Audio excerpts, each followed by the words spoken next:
Hello mga kabisi mine. So ngayon nag-terminate tayo ng cable. So isa itong supply ng firefighting pump. So malaking motor ito, nasa 160 to 220 horsepower. So ang motor na ito ay ginagamit yan sa pag-supply ng tubig kung may sunog na mangyari sa isang building. So ito ay fire safety system. So ito ang panel ng motor na ito. So, may tatlong magnetic contactor niyan kasi naka Y delta ang connection niyan. So ang cable ng main motor natin para sa firefighting pump ay 6. Kaya tatlong magnetic contactor na malaki ito kasi Y delta ang connection niyan. So kung makikita natin diyan sa isang magnetic contactor, dinouble natin ang cable na yan. Ang tatlong cable galing sa motor, yung tatlo naman ay naka-jumper yan sa Y na contactor. Yan, nasa itaas yung isang contactor. Yung isang contactor na dito tayo nag-terminate, yan ay delta contactor.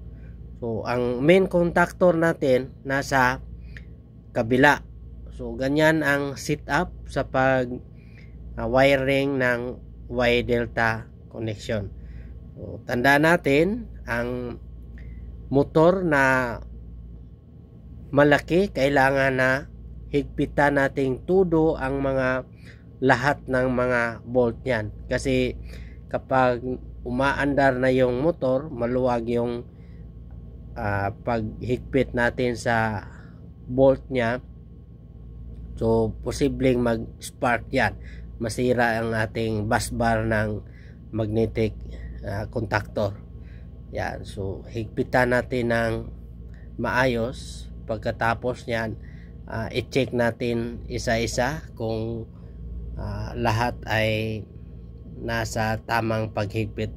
Huwag nating masyadong puwersahin para hindi mag-loose thread din. So, tansyahin lang natin na tamang-tama ang paghigpit. So sa ibang mga paraan dyan ay kailangan naka-torque dyan para pareho ang paghigpit. So sa mga electrical na trabaho, yan ay kailangan ang doble ingat para hindi tayo aksidente o kaya ay makadamage ng mga electrical parts.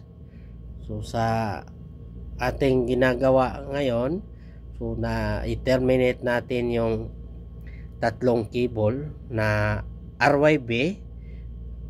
Dito naman sa kabila may tatlong cable din para sa main contactor yan, kasi ang setup yan ay kapag nag-start ng Y, dalawang contactor ang magkasabay na mag-start, yung main contactor at saka Y contactor. Pagkalipas ng ilang segundo, mag-off yung Y contactor, ang delta naman ang gagana kasi reduce voltage ang wiring connection dito.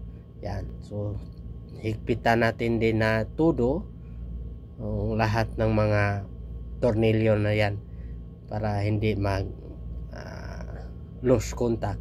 Okay, kung may ideya din kayo sa mga motor control, paki-share naman sa comment section. Okay, bye bye mga kabisi mine.